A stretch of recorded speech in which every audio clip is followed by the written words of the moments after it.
Paper आ गया है। जैसा कि आपको पता है कल 10 फरवरी है और आपके 10 फरवरी को गणित विषय का पेपर होना है।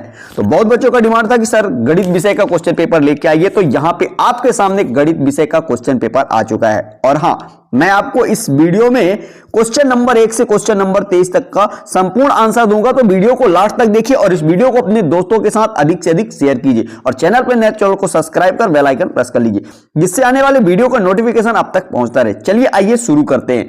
यहां पे आप देख सकते हैं आपके एग्जाम में टोटल 23 क्वेश्चन पूछे जाएंगे। आपका जो पूर्णांक रहेगा वो 75 मार्क्स का रहेगा। आपका जो पेपर कोड है 966 है, यहां पे आप देख सकते हैं। इसके बाद बढ़ते आगे, यहां पे आप निर्देश पढ़ सकते हैं और ये पेपर जो है आपका हिंदी और इंग्लिश दोनों वर्जन पे दिया गया है। तो चलिए आइए बढ़ते हैं आगे। यहां पे आप देख सकते हैं ये रहा आपके पेपर जो है 16 पेजों के बने हुए हैं। यहां पे आपका क्वेश्चन नंबर आता है पहला, जिसमें पूछा गया है सही विकल्प चुनकर लिखिए। क्वेश्चन पहला है, यदि r परिमेय संख्या है और s अपरिमेय संख्या है तो r प्लस s होगा, तो आपको बताना है अपरिमेय संख्या। ठीक है, इसके बाद बढ़ते हैं आगे। तो यहां पे आप देखेंगे इसी का दूसरा नंबर, बहुपद 4x स्क्वायर माइनस 2x की पावर 7 प्लस 10x की पावर 3 की घात है। तो यहां पे आपको जो सबसे ज्यादा घात है वही बताना है, तो यहां पे 7 इसका राइट आंसर होगा।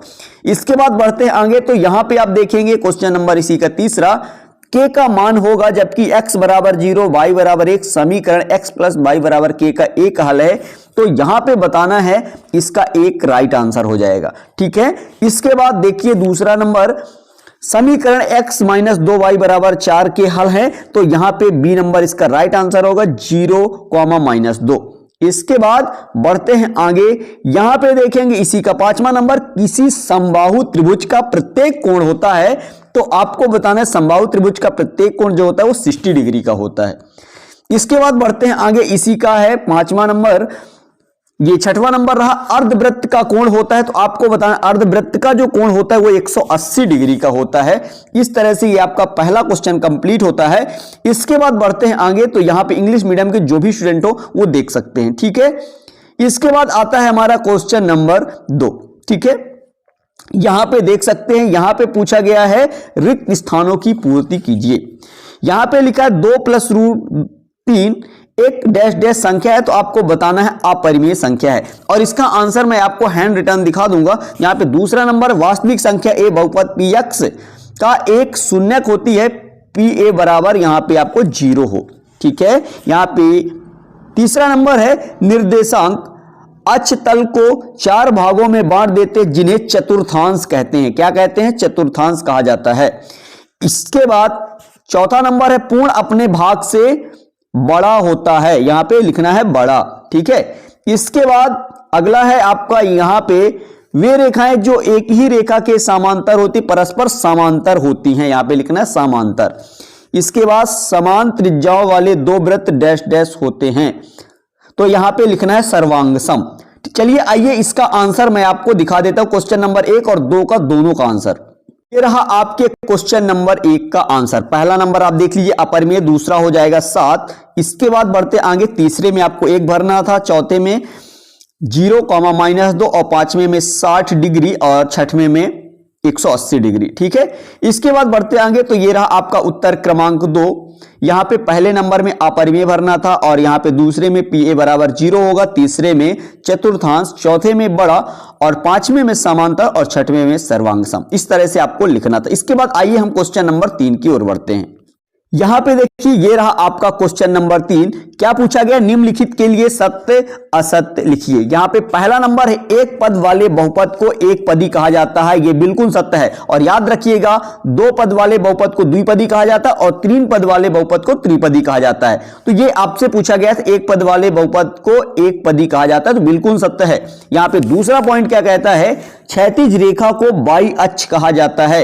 ये बिल्कुल गलत है। क्षैतिज रेखा को एक्स अक्ष कहा जाता है और ऊर्ध्वाधर रेखा को वाई अक्ष कहा जाता है। ठीक है, तो ये गलत है। यहां पे देखिए समीकरण y बराबर 4x + 3 के अपरिमित रूप से अनेक हल हैं, तो ये बिल्कुल सत्य है। यहां पे देखिए चौथा नंबर, ऋज कोण की माप 60 डिग्री होती है। ये बिल्कुल गलत है। ऋज कोण का जो माप होता है वो 180 डिग्री होता है। ठीक है, यहां पे देखिए अगला, यदि दो रेखाएं परस्पर प्रतिच्छेद करें तो शीर्षाभिमुख कोण बराबर होता दूंगा। इसके बाद देखिए ये रहा अगला, यहां पे देखिए वह चतुर्भुज जिसकी सभी भुजाएं समान हो और प्रत्येक कोण 90 डिग्री के बराबर हो वर्ग कहलाता है। तो ये आपका बिल्कुल सत्य है। चलिए आइए बढ़ते आगे क्वेश्चन नंबर क्वेश्चन नंबर 4 की ओर। यहां पे क्वेश्चन नंबर 4 में पूछा गया सही जोड़ी मिलाइए। यहां पे पहला नंबर है बिंदु -3,8 के भुज का मान। मैं आपको भुज और कोटि के बारे में यहां पे थोड़ा सा बता देता हूं। याद रखिए कि जैसे मैं एक एग्जांपल लेता हूं, जैसे यहां पे लिखा गया 4,5, तो याद रखिए जो कॉमा के पहले लिखा है ये कहलाता है भुज, और जो कॉमा के बाद लिखा है इसको कहते हैं कोटि। तो आप बता सकते हैं इसमें भुज क्या है और कोटि क्या है। तो भुज क्या है -3 और कोटि क्या है 8 है। तो चलिए इसको हम बताएंगे। अब इसका आंसर, तो यहां पे देखिए पहला नंबर -3,8 के भुज का मान, तो इसका आंसर हो जाएगा -3। अगर कोटि पूछा हो तो क्या बताते 8। ठीक है, और याद रखिएगा मूल बिंदु के निर्देशांक क्या होते हैं 0 0। ये इसका आंसर मैं आपको दिखा देता हूं। मूल बिंदु के निर्देशांक जो हो जाएंगे वो 0,0 हो जाएगा। यहां पे दो चरों वाला रैखिक समीकरण, तो यहां पे दो चरों वाला रैखिक समीकरण ये कहलाएगा। इसके बाद हीरोन के सूत्र में s बराबर, तो इसका आंसर हो जाएगा ई नंबर a + b + c/2, इसका राइट आंसर होगा। ठीक है, यहां पे आप देख सकते हैं। इसके बाद पांचवा नंबर है वर्ग अंतराल 10 से 20 में निम्न सीमा है। तो आपको याद रखना है, जैसे यहां पे मैंने लिख दिया 20 से 30, तो यहां पे 20 जो कहलाएगा निम्न सीमा और ये जो 30 कहलाएगा उच्च सीमा। तो यहां पे 10 से 20 पूछा है और निम्न सीमा की बात की गई है, तो निम्न सीमा जो कहलाएगा वो 10 कहलाएगा।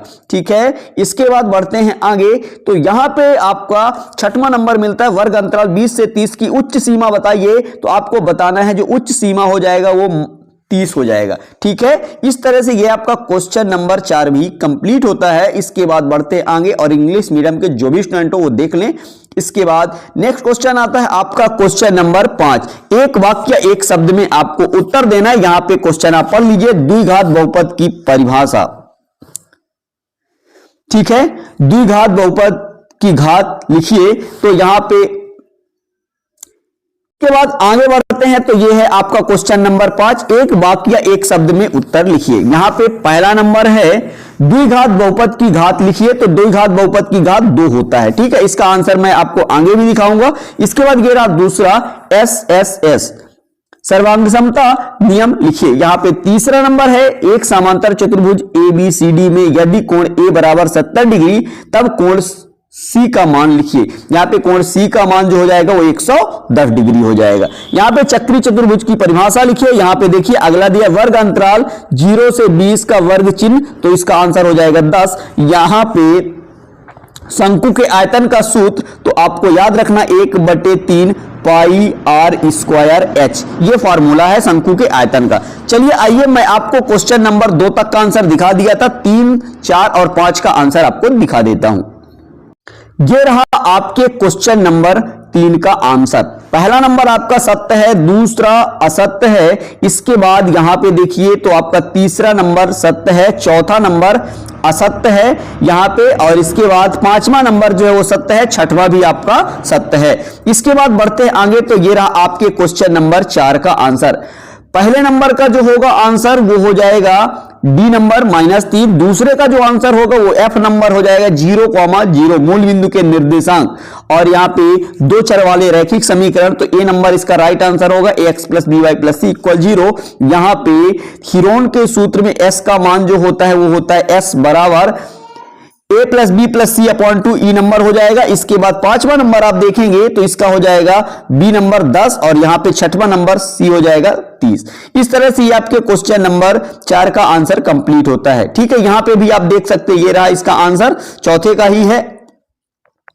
इसके बाद बढ़ते हैं आगे। तो यहां पे मिलता है आपका क्वेश्चन नंबर 5 का आंसर। यहां पे देख लीजिए द्विघात बहुपद की घात क्या होता है 2। यहां पे SSS सर्वांग समता का नियम लिखना था, तो ये नियम लिखा हुआ है, इसको आप नोट कर लीजिए। इसके बाद इसी का तीसरा नंबर है समांतर चतुर्भुज में विपरीत कोण समान होते हैं, तो कोण A बराबर कोण C यहां पे कितना हो जाएगा 70 हो जाएगा। इसके बाद यहां पे चक्री चतुर्भुज की परिभाषा लिखना था तो यहां पे आप इसको नोट कर सकते हैं। इसके बाद यहां पे इसका आंसर मैं आपको बता ही दिया था, यहां देख लीजिए और शंकु के आयतन का सूत्र आपको नोट कर लेना है। इस तरह से ये आपके क्वेश्चन नंबर 5 तक का आंसर कंप्लीट होता है। आइए बढ़ते हैं आगे और अब हम देखेंगे क्वेश्चन नंबर 6 से आगे बढ़ते हैं। तो ये रहा आपका क्वेश्चन नंबर 6 रूट 5 को 2 रूट 5 से गुणा कीजिए। इसका अथवा देख सकते हैं यहां पे 3 plus root 3 bracket 3 minus root 3 को सरल कीजिए। इन सभी का आंसर मैं आपको अभी दिखाऊंगा, तो पहले आप क्वेश्चन यहां पे देख लीजिए।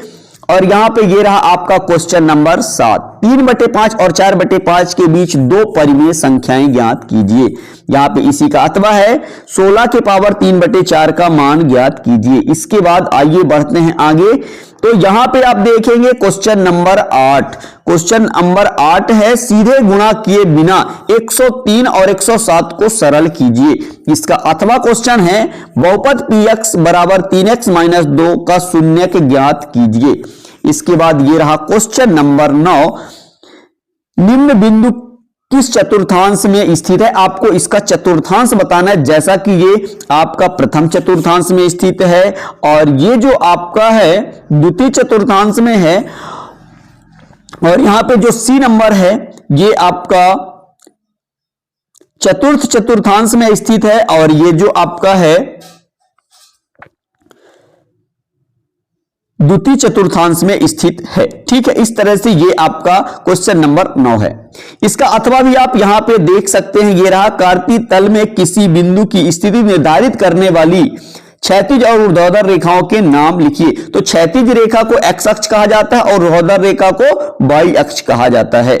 इसके बाद बढ़ते हैं आगे। तो यहां पे आप देखेंगे क्वेश्चन नंबर 9, ये रहा क्वेश्चन नंबर 10 है आकृति में देखकर निम्नलिखित को लिखिए। यहां पे आपको आकृति देखना और लिखना है। यहां पे पूछा गया है ए के निर्देशांक, तो आपको ए के निर्देशांक मैं आपको यहां पे ए दिया हुआ है, निर्देशांक क्या होगा, पहले एक्स अक्ष होता है तो एक्स अक्ष में क्या मिला -4, कॉमा वाई अक्ष में क्या है 4, तो यहां पे जो ए का निर्देशांक हो जाएगा वो -4, 4 हो जाएगा। अब यहां पे पूछा है बी बिंदु का भुज, बी कहां है, आप देखिए बी यहां पे है, तो भुज क्या होगा एक्स अक्ष में, भुज क्या हो जाएगा 5। अगर कोटि पूछा होता तो -3, तो भुज क्या होगा यहां पे 5। इसके बाद बढ़ते हैं आगे। यहां पे देखेंगे इसी का सी नंबर क्या पूछा है, निर्देशांक -3, -2 द्वारा पहचाना गया बिंदु। तो यहां पे -3 -2 कहां पे मिलेगा, तो आप यहां पे देख लीजिए। यहां पे आप देखिए -3 -2, तो ये बिंदु का नाम जो होगा वो क्या कहलाएगा, डी बिंदु कहलाएगा। ठीक है, इसके बाद बढ़ते हैं आगे। तो यहां पे दिया हुआ है निर्देशांक 4, 2 द्वारा पहचाना गया बिंदु 4, 2, तो यहां पे आप देखिए 4 और ये 2, तो ये बिंदु सी कहलाएगा। इस तरह से ये आपका कंप्लीट होता है। इसके बाद बढ़ते हैं आगे। तो यहां पे देखेंगे इसी का अथवा यहां पे आप देख सकते ये रहा। तो यहां पे आपको केवल भुज और कोटि बताना है। यहां पे देखिए यहां पे 3 भुज हो जाएगा, इसमें यहां पे 3 कॉमा जैसे 4 दिया है तो इसमें भुज क्या हो जाएगा 3 और कोटि क्या हो जाएगा 4। इसमें जैसे आएंगे तो इसमें भुज क्या हो जाएगा -6, कोटि क्या हो जाएगा -8। इस पे आते हैं तो ये -4 क्या होगा भुज और 5 क्या होगा कोटि। इसमें आइए तो ये 7 क्या हो जाएगा भुज और -8 क्या हो जाएगा कोटि। इस तरह से ये आपका कंप्लीट होता है। इसके बाद यहां पे आप देख सकते हैं ये रहा आपका क्वेश्चन नंबर 11, एक नोटबुक की कीमत एक कलम की कीमत की से दोगुनी है। इस कथन को निरूपित करने के लिए 2 चरों वाला रैखिक समीकरण लिखिए। यहां पे इसका अथवा है, यहां पे क्वेश्चन आप देख लीजिए, इनका आंसर मैं आपको चलिए दिखा देता हूं। ये रहा आपका क्वेश्चन नंबर 12, यहां पे इसी का अथवा यहां पे देख लीजिए। चलिए आइए मैं आपको क्वेश्चन नंबर 6 से 12 तक का आंसर दिखा देता हूं। ये रहा आपके क्वेश्चन नंबर 6 का आंसर, आप इसको नोट कर लीजिए। ठीक है, इसका अथवा भी आप देख सकते हैं, ये रहा इसी के अथवे का आंसर, तो इसका भी आप स्क्रीनशॉट कर लीजिए। ठीक है, इसके बाद बढ़ते हैं आगे। तो आपको क्वेश्चन नंबर 7 देखने को मिलेगा। ये रहा आपके क्वेश्चन नंबर 7 का आंसर। 3/5 और 4/5 के बीच 2 परिमेय संख्याएं पूछा था, तो यहां पे ये 2 परिमेय संख्याएं हैं।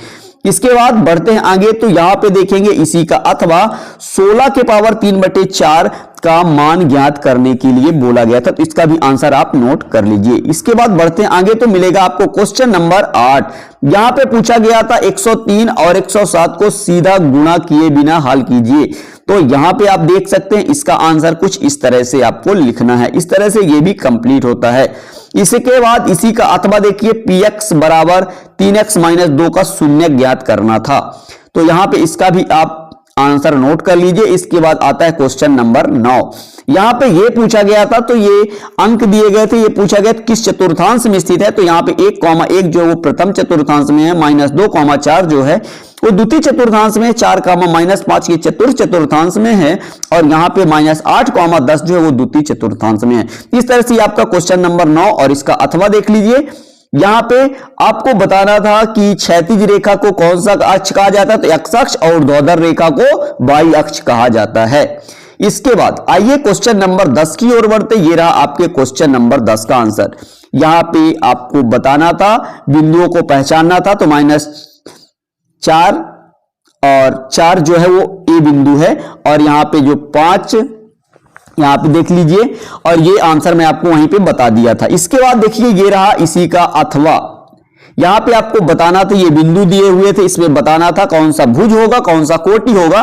तो यहां पे 3 जैसे तो भुज हो जाएगा, 4 क्या होगा, कोटि। आपको इस तरह से एग्जाम में लिखना है, ठीक है। इसका भी आप स्क्रीनशॉट कर लीजिए। इसके बाद बढ़ते आगे, तो यहां पे क्वेश्चन नंबर आपको मिलता है 11, जिसमें पूछा गया था एक कलम और एक नोटबुक की कीमत से आपको 2 चर वाले रैखिक समीकरण बनाना था। तो यहां पे आप इसका स्क्रीनशॉट कर लीजिए। इस तरह से कंप्लीट होता है। इसी का अथवा आप देखेंगे, क्वेश्चन नंबर 11 का समीकरण दिया गया था, इससे आपको 2 हल निकालने हैं।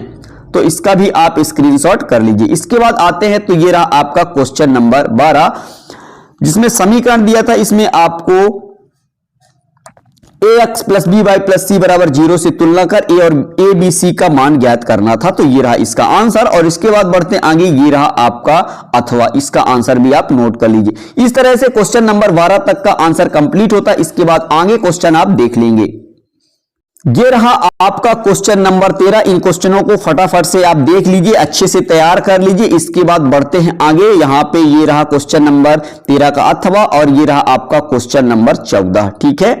इसके बाद बढ़ते आगे, तो इसी का अथवा ये रहा। इसके बाद ये है आपका क्वेश्चन नंबर 15। इसके बाद ये है आपका क्वेश्चन नंबर 16, और इसका स्क्रीनशॉट कर लीजिए। इन सभी क्वेश्चनों को अच्छी तरह से आप तैयार कर लीजिए। ये रहा क्वेश्चन नंबर आपका 17, ठीक है। इसको अच्छी तरह से आप तैयार करिए। इसके बाद इसी का अथवा दिया गया है। यहां पे क्वेश्चन नंबर 18 है, और यहां पे आगे बढ़ते, तो ये रहा क्वेश्चन नंबर 19। चंद्रमा का व्यास पृथ्वी के व्यास का लगभग 1/4 है, इन दोनों के पृष्ठीय क्षेत्रफलों का अनुपात ज्ञात कीजिए। इसका अथवा क्वेश्चन भी देख सकते हैं। और ये रहा आपका क्वेश्चन नंबर 20।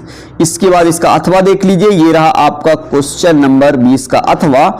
और आगे बढ़ते हैं, तो ये रहा आपका क्वेश्चन नंबर 21, और ये रहा आपका क्वेश्चन नंबर 22, ठीक है। आप इन सभी क्वेश्चनों का स्क्रीनशॉट करके अच्छे से तैयारी कर लीजिए। इसके बाद ये रहा क्वेश्चन नंबर 23, और इस तरह से ये आपका कंप्लीट होता है।